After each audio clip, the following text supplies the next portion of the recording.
Eles são os assassinos em série mais famosos do mundo.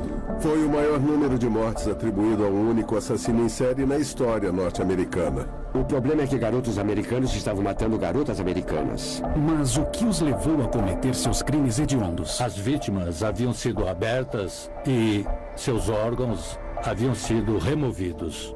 Foi a natureza? O pai dela cometia abuso sexual.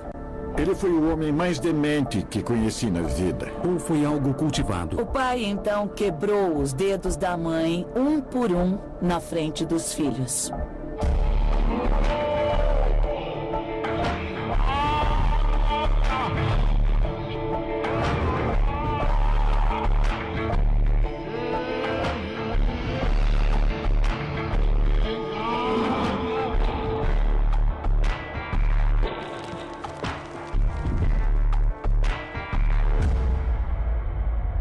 Dementes. Ted Bundy deu um fim brutal à vida de lindas e talentosas norte-americanas. Era como se ele estivesse em uma missão. O policial disse: temos 2 mortas e 2 morrendo. Um assassino carismático que enganou até seus amigos íntimos. Bom, eu estive com provavelmente um dos homens mais perigosos e nunca soube disso. E fez o que quis diante da lei. Ele era um predador e planejava tudo como se fosse uma ação militar. Ele se tornou um dos piores assassinos em série da história dos Estados Unidos. Mas será que Ted Bundy nasceu para matar?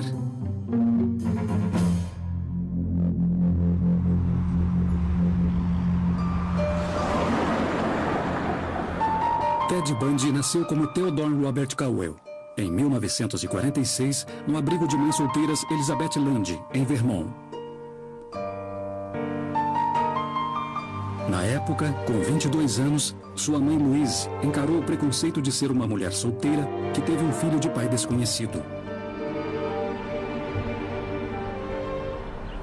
Para proteger Louise, os pais dela acharam que era melhor mentir sobre os 3 meses que ela passou no abrigo para mães solteiras em Vermont. Então, ele foi criado acreditando que seus avós eram seus pais e a mãe, sua irmã mais velha. E na vida dele isso deve ter sido muito confuso, ele não sabia quem era.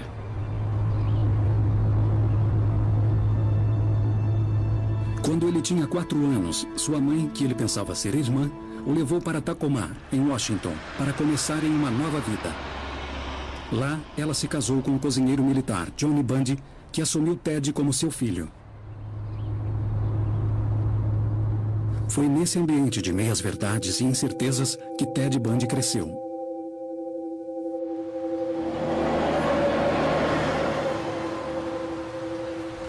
No secundário, ele ficava no meio de pessoas influentes, mas ele não era uma delas. Sabemos que caçoavam dele. Ele era estudioso e, mesmo não sendo uma criança feia, nunca se encaixou. Sua personalidade, eu acho que posso dizer isso. A personalidade dele era tímida. Ele tinha medo de arriscar. Provavelmente com medo de demonstrar o que pensava. Na adolescência, Bundy finalmente descobriu a verdade a respeito de seus pais. Tudo o que haviam dito para ele e o que ele acreditava era mentira. Nessas circunstâncias, seria natural que ele suspeitasse. Seria natural que ele encontrasse dificuldade para criar laços com as pessoas que mentiram para ele. O jovem Bundy começou a ter problemas com a justiça, cometendo pequenos delitos e tendo dificuldade em manter um emprego.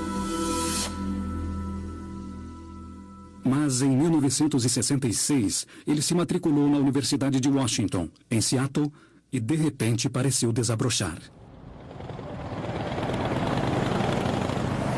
Ele era considerado charmoso, era considerado bem vestido, era considerado educado.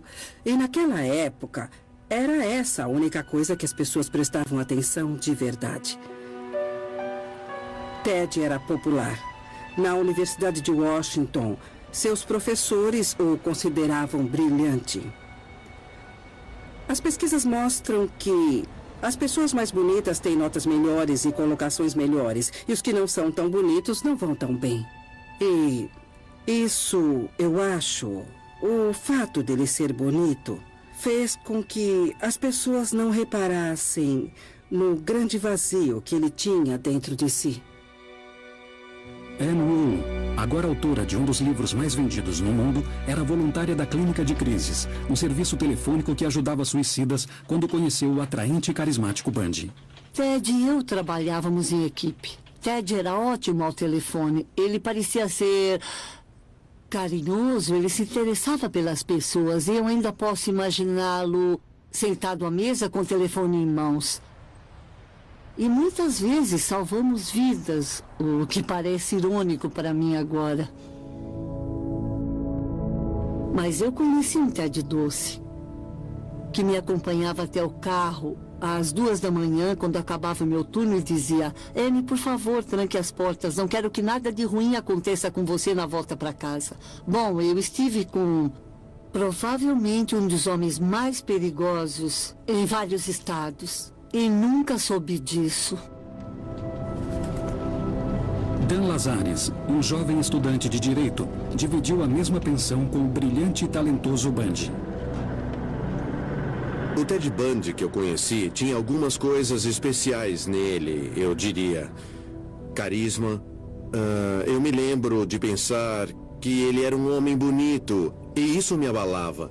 Eu desejava ser como ele. Lembro que ele falava bem, era intelectualizado, modesto, arrogante, mas modesto, de um jeito, eu diria, irresistível. Na universidade, Ted conheceu a mulher dos seus sonhos e me disse: ela é tudo o que eu quero. Ela era linda, ela era rica, ela era popular. E ele estava realmente apaixonado por ela. Mas depois de mais de 1 ano de namoro, a garota dos sonhos de Bundy começou a hesitar. Ela percebeu que Ted não iria a lugar algum. Ele não tinha nada de concreto. Ele falava de política, sobre ser um advogado, mas não estava se mexendo para isso. Ele não estava executando absolutamente nada. E ela terminou com ele.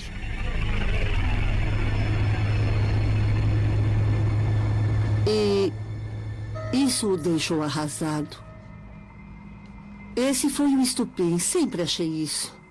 Bundy não aceitou bem a rejeição e começou a procurar um jeito de conquistá-la novamente.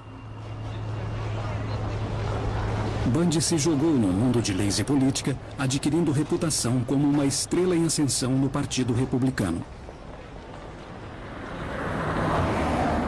O tempo todo ele se recusava a desistir da garota dos seus sonhos.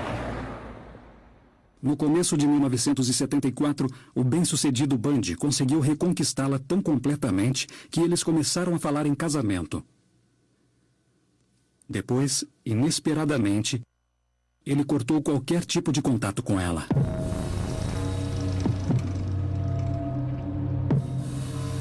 No dia 1º de fevereiro de 1974, Linda Ann Healy, linda estudante e musicista talentosa, estava escalada para fazer sua reportagem diária sobre esqui na estação de rádio local.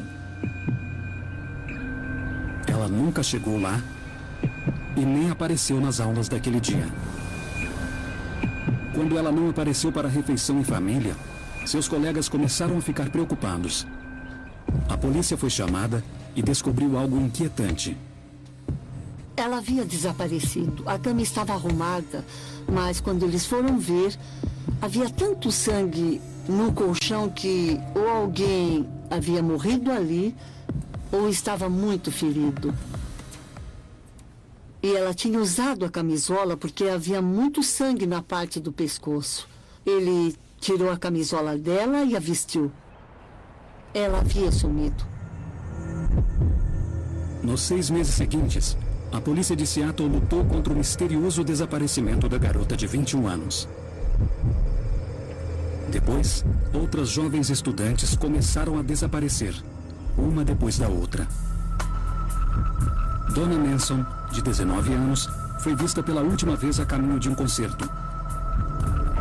Ela nunca chegou lá. Susan Hancock, de 18 anos, desapareceu enquanto caminhava pelo campus da faculdade de Ellensburg, em Washington. Roberta Parks, de 22 anos, desapareceu da Universidade Estadual do Oregon. Brenda Ball, de 22 anos, desapareceu assim que saiu de um bar no distrito de Seattle. E Georgian Hawkins, de 18 anos, que estava há alguns dias de completar seu primeiro ano na universidade, desapareceu misteriosamente enquanto visitava alguns amigos estudantes em suas fraternidades. Tudo que ela tinha que fazer era passar em 4 casas até chegar na dela. Mas ela não chegou. Todas as vítimas tinham cabelos longos e escuros, divididos ao meio. Eram magras, atraentes e inteligentes. Todas se pareciam com a garota dos sonhos de Bundy. Geralmente, existem semelhanças entre as vítimas dos assassinos em série. Esses assassinos geralmente têm um tipo específico. Era como se o Bundy estivesse se vingando dessa mulher em particular, dessa classe em particular, desse tipo particular de mulher. Era quase como se ele estivesse numa missão. 6 garotas haviam simplesmente desaparecido, deixando para trás uma questão. Como elas haviam sido raptadas sem sinal de luta, sem pistas e sem testemunhas? Enquanto o reinado de terror de Bundy continuava, a resposta seria revelada.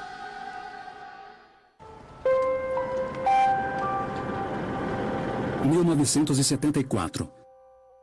Num estado próximo a Washington, 6 jovens inteligentes e atraentes haviam sido raptadas pelo assassino em série Ted Bundy.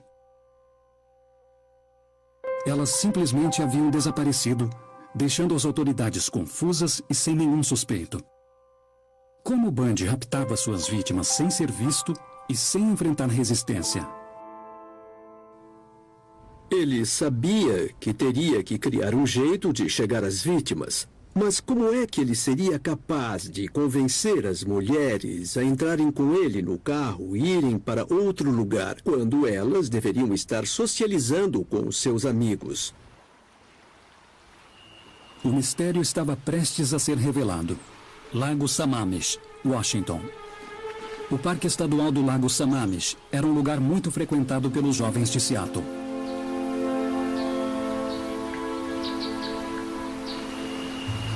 No dia 14 de julho de 1974, a adolescente Dawn Saunders estava indo para lá, junto com outras garotas. Bom, era uma tarde bonita e ensolarada. Nós gostávamos de ir até o parque sempre que possível. E minha amiga e eu éramos típicas garotas de 14 e 15 anos. Íamos até o parque para ver quem estava lá e que tipo de confusão poderíamos armar.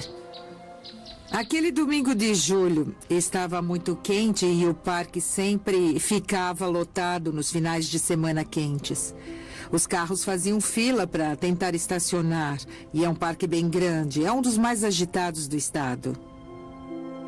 Uma amiga nossa foi abordada por um rapaz com gesso no braço.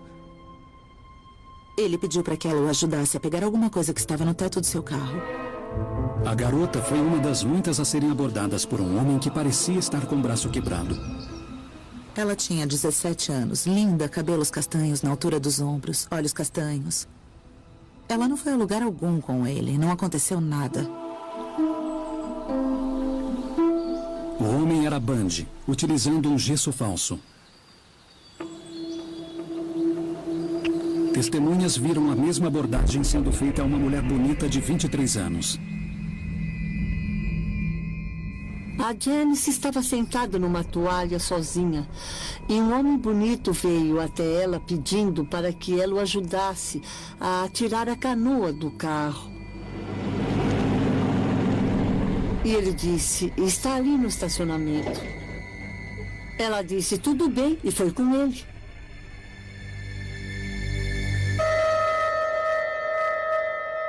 Foi a última vez em que foi vista.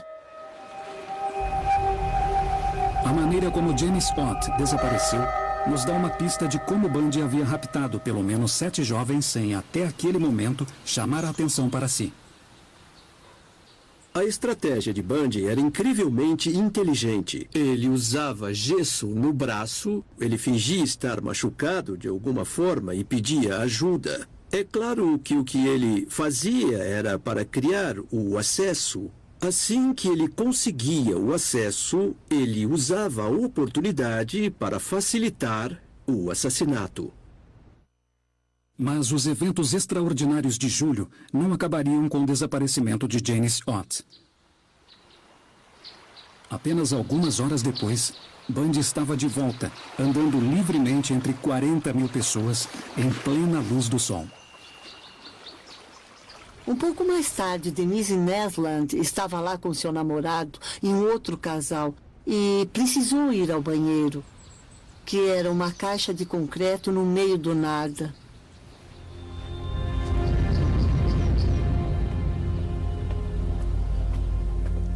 Ela foi e nunca mais voltou. Bundy raptou 2 jovens no mesmo local, no mesmo dia, em plena luz do sol. O ganho psicológico do primeiro assassinato não foi suficiente para ele. Ele precisava de mais. Os assassinatos em série começam com uma fantasia. A fantasia vai se aprimorando com o tempo. Então, uma àquela altura já não era suficiente. A fantasia exigia que 2 seriam necessárias. Usando helicópteros e cachorros, a polícia começa uma busca pela área do Parque do Lago Sammamish, com mais de 160 hectares. Nenhum rastro das garotas foi encontrado. Elas tinham simplesmente desaparecido. Eu me lembro do namorado dela no parque aquele dia. Lembro que ele ficou lá durante as buscas, encostado em seu carro, chorando e com medo de ter acontecido o pior. Mas a audácia de Bundy o traiu. O parque estava cheio naquele dia que foi fácil para eles analisarem alguns perfis até chegar a uma pessoa. E essa pessoa era o Ted. As pessoas no parque viram Ted se apresentando a Janice Ott e a viram saindo com ele. Naquela semana, eles tinham um retrato falado do suspeito e que acabou sendo Ted Bundy.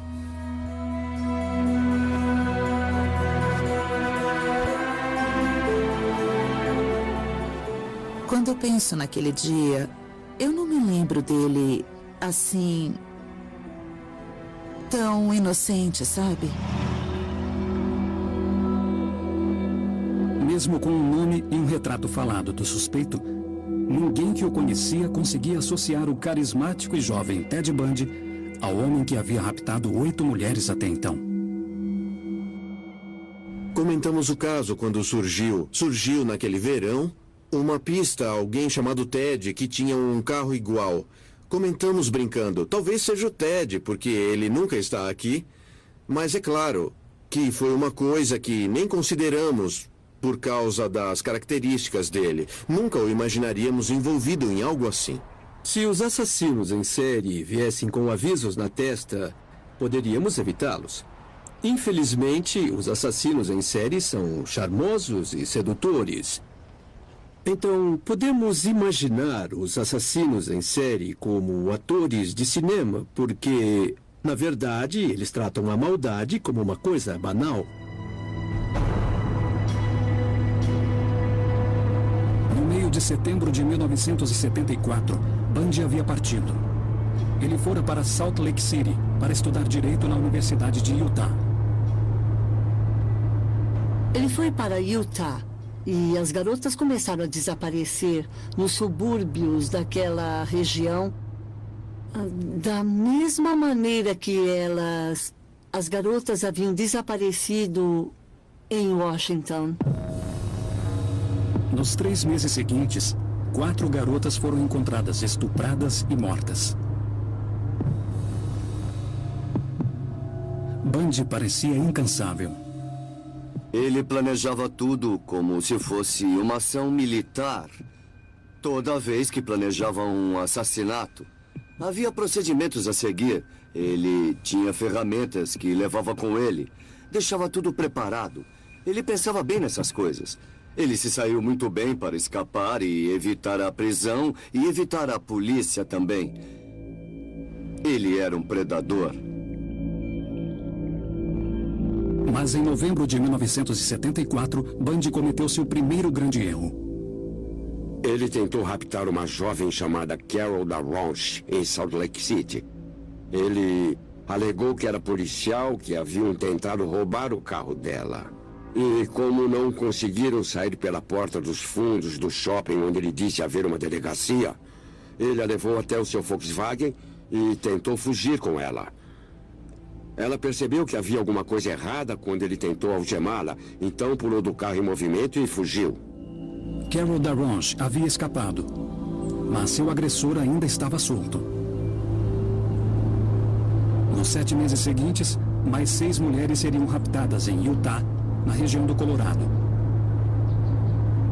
Mas no dia 16 de agosto, finalmente a sorte de Bundy acabou. Um policial à paisana de Utah o viu vagar pela vizinhança com o seu Volkswagen e o deteve pelo porte de ferramentas de arrombamento.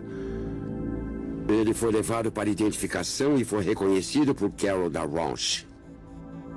Ted Bundy tinha sido pego. Ele foi condenado pela tentativa de sequestro de Carol Daronch e sentenciado a 15 anos. Mas Ted Bundy estava prestes a conseguir uma extraordinária proeza que o colocaria em liberdade para matar novamente. Em 1977, Ted Bundy foi condenado pela tentativa de sequestro de Carol Daronch, em Utah. A polícia estava convencida de que ele era um assassino em série e o levou para o Colorado para responder pelo rapto e assassinato de Karen Campbell, de 24 anos, em Snowmass. O julgamento de Bundy seria em Aspen. Se condenado, passaria o resto da vida atrás das grades. Mas Ted Bundy tinha outros planos. Ele pediu ao tribunal permissão para ser seu próprio defensor e para isso requereu acesso a lugares fora da cadeia. Ele precisava ter acesso à biblioteca e a lugares que não eram tão seguros quanto seria sua cela. No dia 7 de junho de 1977, durante um recesso no caso, Bundy pediu permissão para acessar material de pesquisa. Ele era seu próprio advogado. Ele estava trabalhando na biblioteca dentro do tribunal, pulou a janela e saiu. Bundy foi mais esperto que a polícia e estava livre. Ele se misturou na multidão das ruas agitadas de Aspen e foi para a região das montanhas. Bundy pode ter interpretado isso como a habilidade de superar o sistema de justiça criminal. Ele se enxergava mais esperto do que os policiais, do que os detetives, que permitiram seu acesso à biblioteca para que pudesse pesquisar sobre a sua própria defesa. Nos 8 dias seguintes, Bundy ficou escondido na floresta, hospedando-se em cabanas abandonadas e roubando comida de acampamentos, enquanto a polícia, envergonhada, procurava por ele. Existe um lado muito egocêntrico nos assassinos em série. Eles se enxergam como os mais espertos, os mais talentosos, os mais inteligentes, porque acham que o mundo todo gira em torno deles. Depois de alguns dias na floresta, Bundy audaciosamente voltou para Aspen e roubou um carro. Mas sua sorte estava prestes a terminar. Havia uma barreira policial e eles avistaram. Então, quando ele fez meia volta, foram atrás dele. Ele foi perseguido e levado de volta à cadeia. Bundy voltou para a prisão do condado de Garfield, em Glenwood Springs, no Colorado. A segurança foi reforçada e as autoridades estavam confiantes de que o prisioneiro não escaparia. Porém, de novo, Bundy tinha outros planos. Ele sempre pensava em fugir. Tínhamos que ter isso em mente lidando com ele. No dia 30 de dezembro de 1977, Ted Bundy agiu. Ele tinha emagrecido e conseguiu empurrar a luminária do teto para o lado, passar para o forro e ir pelo forro até um armário dentro da sala dos carcereiros, de onde ele desceu e fugiu. Quando os carcereiros descobriram que ele havia sumido, Bundy já estava a quilômetros de distância, em Chicago. Depois de passar o ano novo num bar em Ann Arbor, Michigan, Bundy pegou um ônibus para Tallahassee, na Flórida. Com uma nova identidade, ele alugou um quarto em Oaks, no coração da área estudantil da Universidade Estadual da Flórida. Depois de 18 meses de prisão, o plano tinha dado certo. Ele enganara a polícia e finalmente estava livre. Mas, para Ted Bundy, isso não era suficiente. Assassinos em série adoram ficar bem no centro de todo o drama que se desenvolve ao redor deles. Quando Bundy mudou para a Flórida, ele não tinha mais o prestígio que havia conquistado na mídia impressa e televisionada em Utah, no Colorado ou em Washington. Ele não era ninguém ali, ele era um qualquer. E isso era a última coisa que Bundy queria. Então, ele precisava fazer alguma coisa para conseguir a atenção que desejava e exerceu sua pior forma de poder sobre a cultura que ele abominava. Nas primeiras horas do dia 14 de janeiro de 1978, uma semana depois de chegar em Tallahassee, Ted Bundy atacou novamente. Lá pelas 3 da manhã, uma jovem chamada Anita Neary voltou para sua fraternidade. Ela chegou no andar de baixo e viu um homem saindo da casa com o que parecia ser um pedaço de pau na mão. Ela foi ao andar de cima e acordou a presidente da fraternidade.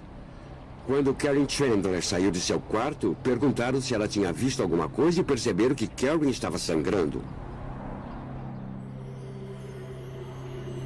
Jim Sewell era sargento e assistente do chefe da polícia quando seu telefone tocou naquela noite. E o policial disse: "Temos 2 mortas e 2 morrendo." Sewell foi o primeiro a chegar à cena do crime. Quando eu cheguei, subi ao andar de cima e fui até o quarto de Margaret. Margaret Bowman havia sido estrangulada e estava morta, segundo nossos policiais. Um fio de nylon estava amarrado no pescoço de Margaret Bowman. Ela havia levado uma pancada tão forte que seu crânio estava quebrado. Tinha tudo o que se pode imaginar uma vítima, tudo o que se pode ver. Do outro lado do corredor, outra vítima foi descoberta. Lisa Live também havia levado uma pancada e parecia ter sido estrangulada. Lisa Live, de 20 anos, estava morta em sua cama, de lado, coberta até os ombros. Ela havia sido estuprada com um objeto num ataque selvagem.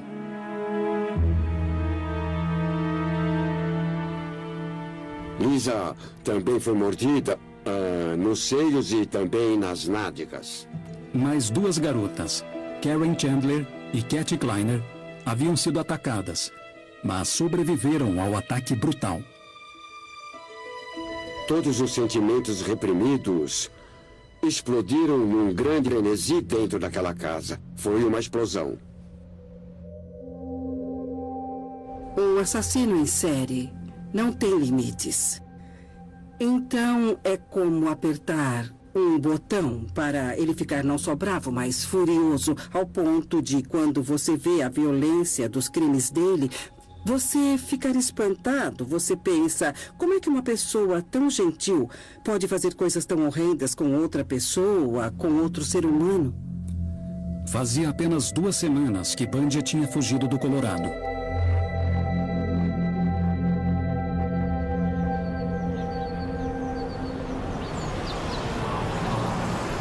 Quase 3 semanas depois do ataque à fraternidade, um furgão branco foi roubado do departamento de mídia da Universidade Estadual da Flórida.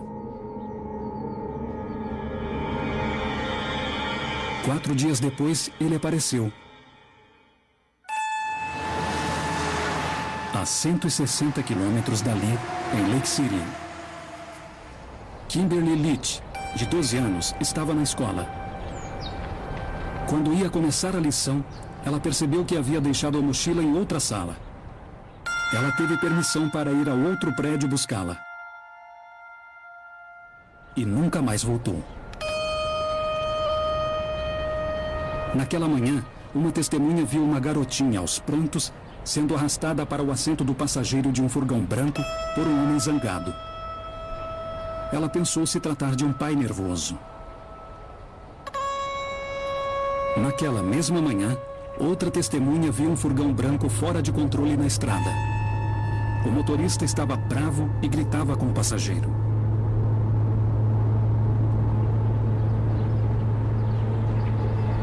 Dias depois, o furgão branco que havia sido roubado da universidade foi encontrado.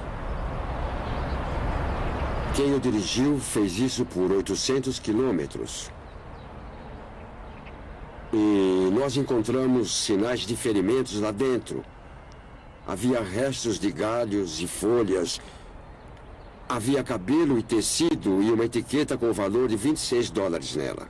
Achamos que ele foi até a loja de esportes de Green Acres e comprou uma faca grande, uma faca de caçador. E acreditamos que ele a usou para matar a Kimberly. Isso aconteceu 2 meses antes da polícia encontrar o corpo de Kimberly, de 12 anos, jogado num chiqueiro abandonado na floresta, a 40 quilômetros da casa dela. À 1h30 da manhã, no dia 15 de fevereiro, em Pensacola, Flórida, um homem foi visto em seu carro, agindo de maneira suspeita. Um indivíduo dirigindo um Volkswagen estava vagando atrás de algumas lojas em Pensacola. Ele foi observado por um policial de Pensacola que tentou abordá-lo. O homem correu para o carro, acelerou e o policial o perseguiu. Houve uma perseguição. Um tiro foi disparado, mas não atingiu ninguém. E então ele foi preso. Primeiro ele nos disse que seu nome era Ken Misner. Depois ele nos disse que seu nome era Theodore Robert Bundy. Os que conheciam o carismático Ted ficaram chocados. Quando o Ted Bundy foi preso, eu fiquei completamente pasmo. Eu me lembro do meu estômago ardendo. Ted Bundy estava preso novamente. Mas sua captura era apenas o início de um extraordinário processo de 11 anos. 1979, Flórida.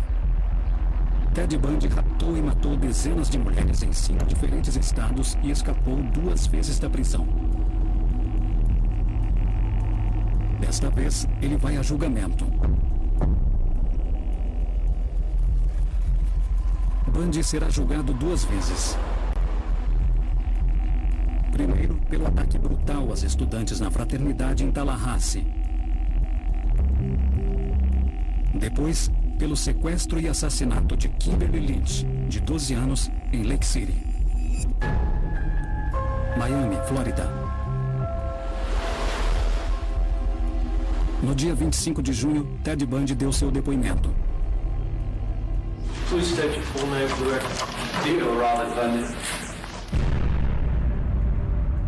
O ex-estudante de direito foi contra o conselho de seu advogado e decidiu se defender sozinho. Os assassinos em série adoram estar no centro das atenções. Defender-se permitia que ele chamasse muita atenção para si mesmo. E Bundy, é claro, tinha a fantasia que era um ótimo estudante de direito e que poderia ter sido um ótimo advogado. Isso tudo faz parte do fato de que os assassinos em série operam de maneira superficial. Eles não têm a profundidade de se conectar aos estudos. É tudo superficial, é tudo atuação, é tudo uma fantasia, mas entrando na fantasia de defender a si mesmo, ele está no centro de tudo. You say you knew Theodore Robert Bundy on August 16, 1975? O que precisa se provar num caso criminal nos Estados Unidos é que o réu é culpado sem qualquer tipo de dúvida. Ele achou que poderia gerar uma dúvida e que não seria condenado. Ele estava muito seguro do que fazia. Fez perguntas muito boas, mas não aprendeu a primeira lição da Faculdade de Direito. E a primeira lição é: nunca defenda a si mesmo. Defendendo a si mesmo, Bundy escolheu interrogar testemunhas e vítimas vulneráveis, o que denegriu sua imagem perante os olhos do júri. No mundo litigante do tribunal, a falta de conhecimento dele, sua incapacidade de se defender porque ele é culpado, vai ficar bem evidente. Então, esse foi um dos grandes erros de cálculo, para mim, que o Bundy fez. Don't shake your finger at me, young man. Don't shake your finger at me, young man. Durante o julgamento, duas coisas decidiram seu destino. Carol Darronch identificou Bundy como o homem que havia tentado sequestrá-la no shopping, em Utah. Além disso, havia as marcas das mordidas no corpo de Lisa Levy. Anne Rule foi ao julgamento. Ela achava difícil de acreditar que o amigo que trabalhou ao seu lado numa linha telefônica que ajudava suicidas pudesse ser um assassino selvagem. A testemunha da tarde foi o Dr. Richard Silverron, que é um dentista forense. Ele testemunhou que Ted havia mordido duas garotas da fraternidade e deixado marcas de dentes nos seios e nádegas de uma das mortas. Nossos dentes são quase como nossas impressões digitais. E o Dr. Silverron mostrou as marcas e explicou que eram compatíveis com os dentes de Ted. Ele tinha dentes peculiares. E ele disse que não tinha dúvida de que Ted Bundy tinha mordido a garota antes ou depois de matá-la. O julgamento tinha acabado e Ted estava saindo da sala e estava algemado. E ele estava carregando suas pastas como sempre. E ele olhou para mim e fez: "Não fui eu. Eu não sou o culpado disso, não sou. Mas eu sabia que tinha sido ele. Eu fui até o fim do corredor e vomitei, porque precisava aceitar aquilo." Theodore Robert Bundy foi julgado culpado sem vestígio de dúvida. Ted Bundy's fate is now in the hands of Judge Edward Cowart. The judge will announce this afternoon whether he will send the former law student to the electric chair. Yesterday, the jury heard Bundy's mother ask that her son be spared, but the state reminded the jury of the victims. How nice it would have been if Lisa Levy and Margaret Bowman's mother could have been there on the morning of January 15th of 1978 and asked for mercy for them. Bundy foi sentenciado à morte na cadeira elétrica. Mas a condenação seria o começo de anos de planos e apelos de Bundy, que se tornaria uma celebridade do corredor da morte. Quando falava com você, o rosto dele ficava impassível, mas dava para sentir que era tudo um grande jogo que ele fazia. A polícia tinha listas de garotas desaparecidas e suas famílias queriam informações. Mas Bundy continuava jurando inocência. O assassino em série não quer nada além de poder demonstrar que ele é a peça mais importante daquele jogo. E ele pode irritá-los, pode também deixá-los pensar que vão fazê-lo confessar os seus crimes. Mas o tempo todo ele tem total controle do seu mundo. E é basicamente isso que ele quer, total controle do seu mundo. E foi só no momento de encarar sua execução, depois de 11 anos no corredor da morte, que Bundy finalmente começou a confessar. Ele mentiu para a família. A mãe e a esposa dele, até aquele momento, acreditavam em sua inocência. E nos 2 últimos dias, ele disse a verdade. Que havia cometido os assassinatos. Não era um ato humanitário. Ele queria algo com isso e eu acho que, provavelmente, era prolongar sua vida por mais algumas semanas. Foi esse o motivo.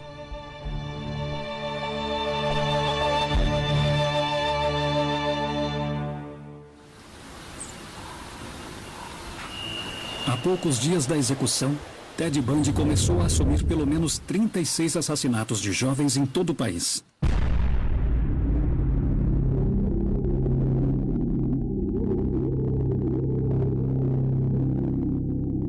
Ele havia jogado alguns dos corpos nas montanhas ou florestas e voltado algumas vezes para cometer necrofilia.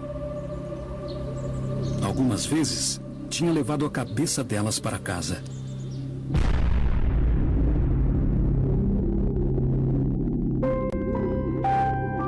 Ted Bundy foi executado na cadeira elétrica em 24 de janeiro de 1989. Mas esse assassino de inocentes mulheres era cruel por natureza ou por sua criação? Será que ficou transtornado pela mentira que viveu na infância? Foi a rejeição que sofreu da garota de seus sonhos que motivou seus crimes? Ou Ted Bundy simplesmente nasceu para matar?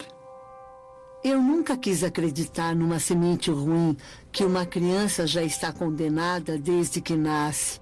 Mas, se uma criança com tendência à violência é criada num lar abusivo, é a oportunidade perfeita de surgir um sádico e sociopata.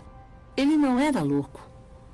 Ele não era louco. Ele sabia o que estava fazendo e escondeu as evidências, mas ele estava viciado. Existem evidências de que, mesmo quando criança, ele nunca criou vínculos emocionais com ninguém. A personalidade já existe quando a criança nasce. Ela só se desenvolve de acordo com o ambiente. Ele nasceu para matar? Deve haver alguma coisa na genética de uma criança que diz tudo o que você precisa é do ambiente certo e assim poderá iniciar seu destino. Eu não tenho nenhuma dúvida de que Ted Bundy viveu certas circunstâncias em sua infância que foram diferentes e que foram potencialmente destruidoras. Ted Bundy não nasceu para ser um assassino em série. Foi uma escolha que ele fez enquanto crescia e sentia que não havia outra maneira de resolver os seus problemas psicológicos. Bundy deu ao policial Paul Decker uma pista sobre a motivação de seus crimes. Ele estava descansando, estava bem relaxado num dia. E eu disse algo como: Ted, por quê? Diga, por que fez tudo isso? E ele disse, eu gostava. Não teve nenhuma discussão do tipo, foi um problema mental que me fez fazer isso, nada desse tipo. Ele simplesmente gostava. É terrível de se imaginar isso. Versão brasileira, Tempo Filmes, São Paulo.